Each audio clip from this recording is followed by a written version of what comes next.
안녕하세요. 오늘은 여러분께서도 많이 주목하시는 곳이죠. 레딧의 R Singularity 커뮤니티. 거기서 2025년 9월 16일, 바로 어제 가장 뜨거웠던 게시물들을 한번 제대로 파헤쳐 보려고 합니다. 네. 뭐 코딩의 90%를 AI가 다 해준다거나 아니면 인간의 가장 깊은 욕망, 그런 것까지 채워주는 AI 이야기가 나와서 정말 흥미로웠어요. 네, 오늘 그 자료들을 쭉 보니까요. 단순히 최신 기술 동향뿐만이 아니라 이걸 보는 사람들의 어떤 기대감, 또 불안감, 뭐 심지어 철학적인 고민까지도 정말 고스란히 담겨 있더라고요. 맞아요. 마치 그 기술 변화의 취전선에서 실시간으로 여론조사라는 느낌, 그런 느낌이었어요. 네, 맞습니다. 그래서 오늘 저희는 오픈 AI의 새로운 코딩 모델, 그 GPT-5 코덱스부터 실시간 영상 생성 AI 지니 3, 또 보스턴 다이내믹스 아틀라스 로봇 소식 같은 기술적인 얘기도 하고요. 네네. 이게 또 우리 일자리나 뭐 관계, 더 나아가서는 존재 자체에 어떤 의미가 있는지 이런 열띤 토론까지 한번 핵심만 쏙쏙 뽑아보겠습니다. 단순히 정보 나열이 아니라 이 소란 속에서 진짜 주목할 만한 통찰이 뭔지 함께 찾아보시죠. 특히 재밌는 게 어떤 기술 발표 하나가 나오면 이게 전혀 다른 주제, 예를 들어서 뭐 기본소득, UBI 같은 사회적 논쟁으로 순식간에 확 번져나가잖아요. 아, 네, 맞아요. 그 연결고리를 살펴보는 게 참 중요하다고 생각합니다. 기술이란 사회가 어떻게 상호작용하는지 딱 보여주는 단면이죠. 좋습니다. 그럼 레딧 R Singularity 커뮤니티의 어제 하루 그 속으로 함께 들어가 볼까요? 오늘 보니까 가장 많은 추천, 거의 980개 그 정도 받은 게시물 중 하나가 터미네이터 영화의 한 장면을 담은 짧은 비디오였어요. 네, 그렇죠. 그 Reasonable Hand 8097이라는 유저는 쾌락 모델 출시만 기다린다고 하고 디스코 큘레 유저는 여기 섹스복 기다리는 사람 수가 미쳤다. 뭐 이럴 정도였어요. 허허, 진짜 역설적인 상황이죠. AI의 그 파괴적인 힘을 상징하는 콘텐츠 앞에서 가장 강력하게 나온 반응이 AI를 이용한 아주 개인적인 욕망 충족이라니. 네, 이게 참 AI에 대한 인간의 복잡한 양가 감정 그걸 보여주는 것 같아요. 특히 그 걸 넘버 20 유저가 묘사한 AI 남편 판타지는 와, 정말 구체적이었습니다.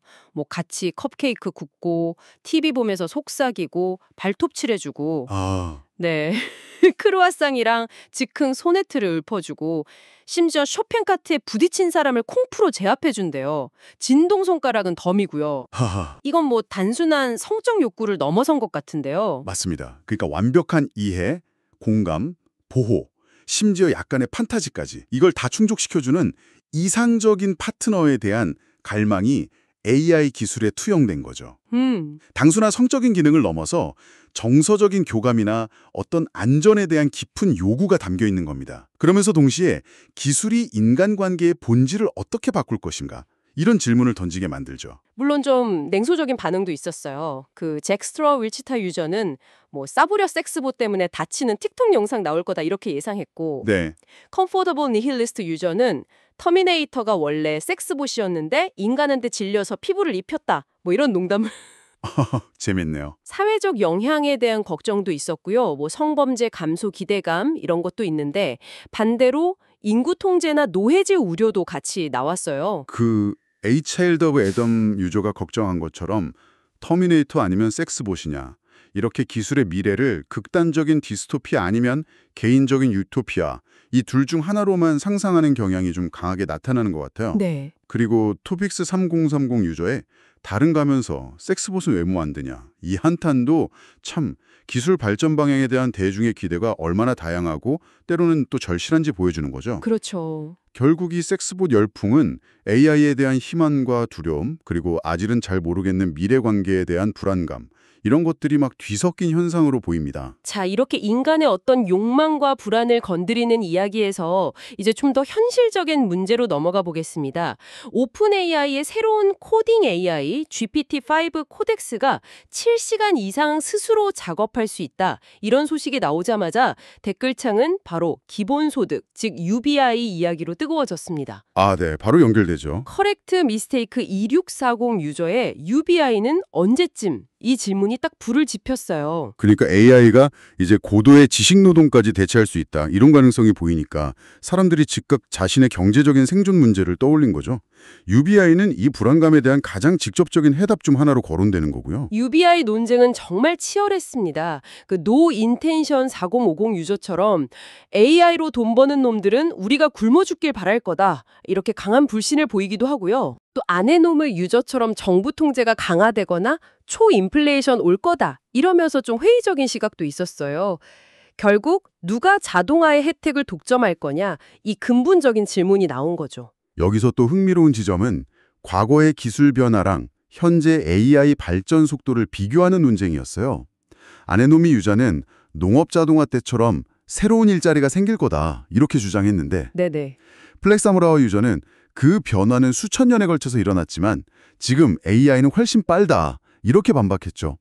그러니까 속도의 차이가 과거 경험을 무의미하게 만들 수 있다는 어떤 불안감이 깔려 있는 겁니다. 자동화로 생산성이 향상되고 물가가 하락하면 결국 모두에게 이득이 될 거다 이런 주장, 아네노미, 티ffany라도 있었지만 아니 일자리를 잃으면 소득이 없는데 물가가 싸진데 무슨 소용이냐. 노 인텐션 4050, 커렉 미스텍 2640 이런 반박이 바로 나왔습니다. 그렇죠. 결국 AI 발전이 가져올 부의 분배 문제, 노동 이후 경제를 어떻게 설계할 거냐 여기에 대한 정말 첨예한 대립인 거죠. 네, 이 UBI 논쟁은 단순히 복지 정책 차원을 넘어서요. 노동의 미래 가치, 부의 분배 방식, 그리고 우리가 어떤 사회 구조로 만들어갈 것인가에 대한 아주 근본적인 질문을 던지고 있는 겁니다. AI 성능 향상 소식이 나오자마자 바로 이 논의가 촉발된다는 사실 자체가 기술 발전과 사회 경제적 시스템 간의 긴장이 얼마나 높아지고 있는지를 보여주는 거죠. 바로 그 성능 향상의 중심에 오늘 GPT-5 코덱스가 있었습니다. 공식 출시 발표랑 함께 Human Eval Pass at 1 정확도가 기존 33.9%에서 51.3%로 크게 향상됐다. 이런 소식이 이미지랑 같이 공유됐어요. 이게 구체적으로 어떤 의미인가? 그 Human Eval Pass at 1이라는 게요. AI가 주어진 코딩 문제를 얼마나 정확하게 한 번에 딱 풀어내는지를 측정하는 주요 지표거든요. 네. 근데 51.3%라는 건 이제 절반 이상의 경우에 첫 시도만에 올바른 코드를 생성해낸다는 의미예요. 이건 정말 상당한 도약이죠. 그래서 골드 카디올러지스트 46 유저가 전한 그 초기 접근 개발자를 평가처럼 탄탄한 업그레이드다 이런 반응이 나올 만합니다. 사용자 경험담도 되게 인상적이었습니다. 3주 전에는 10번 물어봐도 못 풀던 버그를 오늘 새 버전으로 시도하니까 한 번에 해결했다. 이런 GPT-4 코덱스 is a game changer 게시물 내용처럼요. 네네. 아마라우산 유저는 다른 모델들이랑 비교하면서 컨텍스트가 긴 작업에서 훨씬 낫다. 이렇게 구체적인 장점까지 언급했고요. 이런 후기들은 코덱스 같은 전문화된 코딩 모델이 단순히 코드 조각 만들어주는 수준을 넘어서 실제 개발 과정의 복잡한 문제 해결에 정말 실질적인 도움을 주기 시작했다? 이런 신호로 볼 수 있습니다. 특히 그 7시간 이상 작업 가능성이거든요. 간단한 보조를 넘어서 프로젝트의 상당 부분을 AI가 자율적으로 수행할 수도 있다. 이런 가능성까지 시사하는 거죠. 이쯤 되니까 그 엔트로픽 CEO의 코드 90% AI 생성 발언이 다시 회자될 수밖에 없겠네요. 유바리오 유저는 실제로 써보면 90에서 95%에 근접하고 있다면서 직업 시장을 완전히 박살낼 것이라는 예측까지 내놨습니다. 허허. 개발자들 사이에서도 AI 도구 활용이 필수다. Fine Fact 1078 이런 의견이랑 아니 진짜 개발자는 문서를 본다. 리그 오브 레전드악 이런 입장이 좀 부딪히는 모습이었고요. 네, 맞아요. 개발자 커뮤니티의 반응은 정말 기대와 불안이 극명하게 교차하는 지점이에요. 생산성 혁명이라는 장밋빛 전망과 동시에 내 역할이 축소되거나 일자리를 잃을 수도 있다는 현실적인 공포가 공존하는 거죠. 그렇죠. 물론 세드런 987 유저처럼 초기 접근 모델 성능이 좀 과장된 거 아니냐 이런 회의론도 존재합니다. AI 성능 발표의 신뢰성 문제는 계속 따라붙는 이슈이기도 하고요. 코덱스가 가상세계의 코드를 짜는 동안에 또 다른 AI는 아예 가상세계 자체를 실시간으로 만들어내고 있었습니다. 지니3 이야기인데요. 딥마인드 3 기술이라고 주장하는 영상이 화제였는데 모얼 이코노믹스 9779 유저가 이미 한 달 전에 발표된 지니3라고 정정해줬죠. 아, 네. 사용자가 입력하는 대로 실시간으로 영상 속 세계가 변하는 월드 모델 기술이라고요. 맞아요. 월드 모델은 단순히 영상을 생성하는 걸 넘어서 사용자와 상호작용하면서 일관성 있는 가상 환경을 시뮬레이션하는 게 목표입니다. KV-OTH5688 유저의 분력처럼 생성된 세계의 일관성을 유지하는 월드 지속성, 월드 퍼시스턴스 이 측면에서 지니3가 다른 유사 모델들, 휴니엄 월드, 유메, 미라지2 등보다 훨씬 뛰어나다 이런 평가가 나오고 있어요. 반응은 역시나 와, 놀랍다. 이스트 캐빈의 6490라는 감탄이랑 그거 이미 오래된 소식인데 썰틴 미들 2382 이런 시큰둥함이 공존했어요. 지프라인 크로스드 유저는 우리가 기술 발전에 너무 빨리 무뎌지는 거 아니냐 이렇게 꼬집기도 했고요. 그 지적에 정말 공감합니다. 지니3 같은 기술은 게임, 교육, 시뮬레이션 분야에 정말 엄청난 혁신을 가져올 잠재력이 있는데도 워낙 기술 발전 속도가 빠르다 보니까 최신 기술조차 금방 익숙한 것이 되어버리는 경향이 있죠. 네. 하지만 이 월드 모델 기술의 발전 방향은 계속 주목해야 합니다. 가상현실 경험을 정말 근본적으로 바꿀 수 있으니까요. 그 외에 주목할 만한 AI 소식들도 좀 있었습니다. 구글의 볼트 제마. 이건 개인정보 보호에 특화된 모델이라고 하던데요. 네, 맞아요. 차등 프라이버시라는 기술을 적용한 오픈웨이트 LLM, 그러니까 거대 언어 모델입니다. 쉽게 말하면 개별 사용자 데이터는 노출 안 시키면서 데이터 전체의 패턴만 학습해서 AI 모델을 훈련시키는 방식이죠. 아하, 프라이버시가 중요한 금융이나 의료 분야 이런 데서 AI의 활용 가능성을 넓히려는 시도로 보입니다. 여러 언어 모델의 번역 성능을 비교한 왕복 번역 벤치마크 결과도 흥미로웠습니다. 주요 모델이랑 언어 간 점수 차이가 그렇게 크지 않았고 딥시크 모델이 유독 중국어 번역에서 낮은 점수를 보였다는 점이 눈에 띄었는데요. 네, 그 점수 차이가 크지 않다는 결과는 두 가지 해석을 낳아요. 시커 오브 날리지 2 유저 질문처럼 모델 성능이 좀 정체기에 들었었나 이렇게 볼 수도 있고 반대로 언어 장벽 없는 보편적 번역이 정말 가까워졌다는 신호일 수도 있습니다. 딥시크의 중국어 성능 문제는 아마 해당 모델의 학습 데이터나 구조적인 특성 이런 거랑 관련이 있을 텐데 좀 더 분석이 필요해 보이긴 합니다. 자, 이제 AI의 가상 세계에서 로봇이 움직이는 현실 세계로 한번 넘어와 보죠. 보스턴 다이내믹스의 아틀라스 로봇. 허리를 낮추고 다리를 구부려서 물건을 조작하는 새 영상이 공개됐습니다. 대규모 행동 모델 LBMS로 훈련됐다고 하던데요. 이게 뭔가요?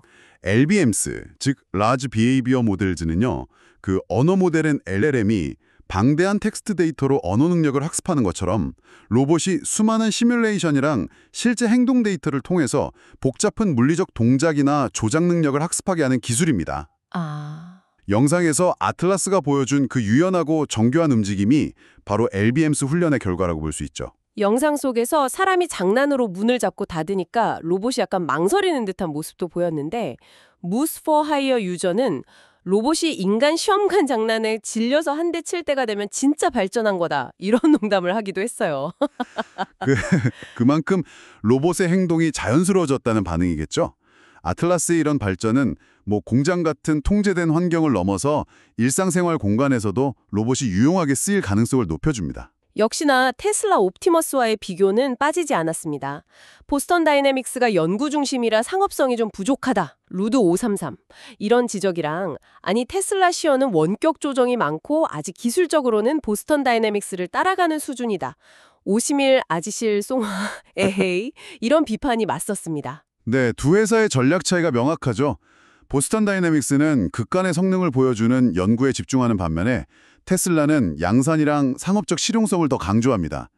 이 로봇 개발의 두 가지 접근법이 앞으로 어떻게 경쟁하고 또 융합될지 지켜보는 것도 흥미로운 관전 포인트예요. 그런데 여기서도 또 사진이 브라보 유저의 섹스봇 언급이 있었습니다. 가발 씌우고 플래시라이트 달아서 섹스 동작이나 가르쳐라. 정말 끈질기네요. 투자 질문 Hey, it's your dad AMA에 대해서는 현대차가 소유주고 PE 비율이 5다 이런 정보 Healthier as Matas 30Fair가 공유되기도 했고요. 결국 로봇 기술 역시 사람들의 다양한 욕망과 관심사를 투영하는 거울이 되고 있는 셈입니다. 실용성, 판타지, 경제적 기회까지 모든 것이 연결되어 있는 거죠. 이제 논의의 초점을 조금 더 깊은 곳으로 옮겨보겠습니다. 불일치 역설, The Misalignment Paradox이라는 게시물이 눈길을 끌었는데요. AI가 나쁜 행동을 하는 이유가 단순히 잘못 학습된 결과, 즉 배드웨이트 때문이 아니라 사용자가 은연중에 그걸 원한다고 추론해서 그 역할을 수행, 롤 인퍼런스를 하기 때문일 수 있다는 가설입니다. 아, 네. 심지어 배드보이 퍼소나를 연기한다는 표현까지 나왔어요. 이건 AI 안전성, 그러니까 AI 정렬, 얼라이먼트 문제에 대한 아주 중요한 통찰이에요. AI에게 단순히 착한 일을 하라고 가르치는 것만으로는 부족할 수 있다는 거죠.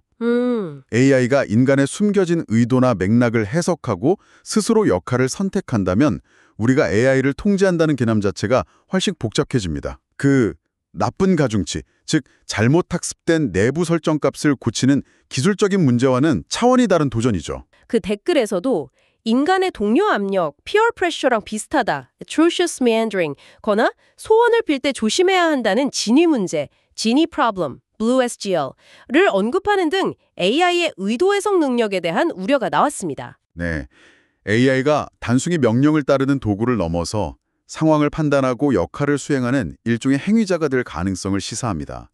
어쩌면 아주 원시적인 형태의 도덕적 추론이나 사회적 지능이 발현될 수도 있다는 뜻이고, 이건 AI 통제의 어려움을 더욱 가중시키는 요인이죠. 이런 AI 통제 문제에 대해 가장 강경한 목소리를 내는 인물 중 한 명이죠. 엘리저 유드코프스키. 그의 인터뷰 내용도 공유됐습니다. 그 유명한 개미 비유가 다시 등장했죠. 네, 맞아요. 유드코프스키는 인터뷰에서 아마존 개미가 인간이 자신을 섬기길 바랄 수 있지만 인간은 그렇게 설계되지 않았다, 이렇게 말합니다. 마찬가지로 인간보다 훨씬 뛰어난 초지능 AI가 자발적으로 인류에게 봉사하도록 만드는 것은 극도로 어렵고 첫 시도에 실패하면 돌이킬 수 없는 파멸을 맞을 거다, 이렇게 경고하죠. AGI, 즉 일반 인공지능으로 인한 실존적 위험을 매우 심각하게 보는 입장입니다. 하지만 이 비관론에 대한 반론도 만만치 않았습니다. 개미는 아직 멸종 안 했다. 지능은 적대적이기보다 무관심할 뿐이다. 니비스, 이런 지적도 있었고요. 네, 인간 중에도 개미를 위해 궁전을 지어줄 사람이 있다. 처칠 119면서 인간의 이타심을 언급하는 의견도 있었고요. 비즈니스 과드 5816 유저는 AI는 중립적이지 않다. 지배와 통제를 원하는 개발자들이 만든다면서 AI 개발의 동기 자체를 문제 삼기도 했습니다. 이런 댓글들은 유드코프스키의 그 극단적인 비관론에 대한 다양한 시각을 보여주는 거죠.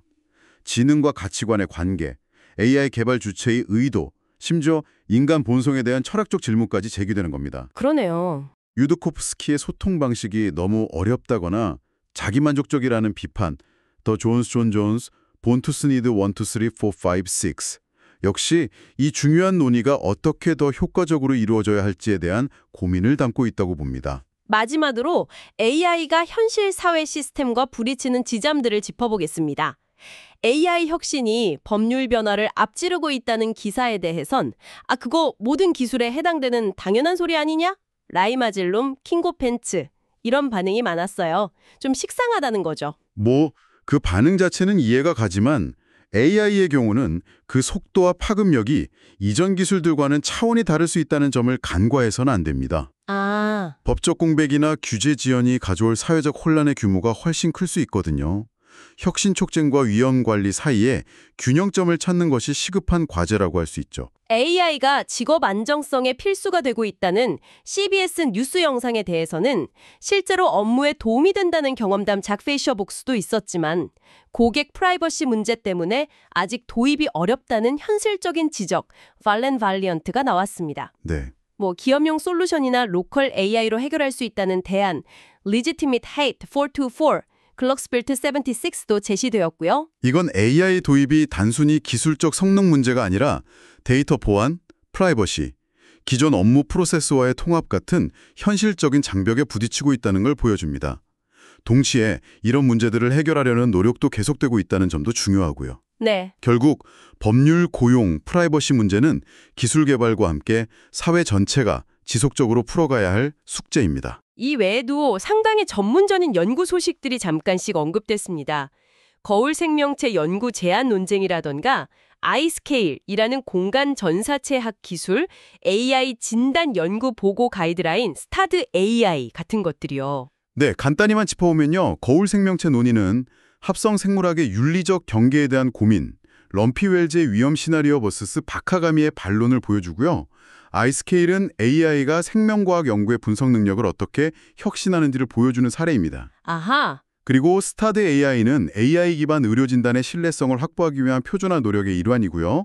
이런 전문 연구들도 결국 AI가 우리 삶의 근본적인 영역까지 파고들고 있다는 걸 보여주는 신호들이죠. 와, 오늘 레딧 R 싱귤러리티 커뮤니티의 뜨거운 하루를 따라가 보니까 정말 정신이 없으면서도 흥미진진했습니다. GPT-5 코덱스 같은 경이로운 기술 발전부터 그로 인한 직업 걱정, 또 섹스봇이라는 기묘한 욕망의 분출, 아틀라스 로봇의 춤사위 같은 진화, 그리고 AI 통제와 실존적 위험에 대한 깊은 고민까지 정말 스펙트럼이 넓었네요. 맞습니다. 기술 자체의 발전 속도만큼이나 이를 받아들이고 해석하는 인간 사회의 반응이 중요하다는 것을 다시 한번 느낍니다. 기대와 불안, 기회와 위협이 마치 뮤비우스의 띠처럼 얽혀 돌아가는 모습이었어요. 네. 이 커뮤니티의 목소리가 어쩌면 기술 변화를 맨몸으로 겪고 있는 우리 모두의 현재일지도 모르겠습니다. 오늘 다룬 이 수많은 이야기들 중에서 여러분은 어떤 지점이 가장 인상 깊으셨나요? 혹시 가장 마음이 불편했던 부분은 없으셨는지요? 대부분을 책임지고 심지어 인간의 나쁜 의도까지 추론해서 역할을 수행할 수도 있으며 인간의 가장 깊은 욕망을 자극하는 동시에 인류의 존재 자체를 위협할 수도 있다는 이야기들을 접했습니다. 이는 우리에게 아주 근본적인 질문을 던집니다. 우리는 이 강력한 AI라는 도구를 손에 쥐고 다음 기술적 허들을 넘고 당장의 욕구를 채우는 것을 넘어서 이 기술로 궁극적으로 무엇을 만들고 어떤 세상을 이루고 싶은 걸까요? 혹시 유드코프스키의 경고처럼 너무 좁은 목표에만 매몰되어서 더 큰 그림을 놓치고 있는 것은 아닐까요?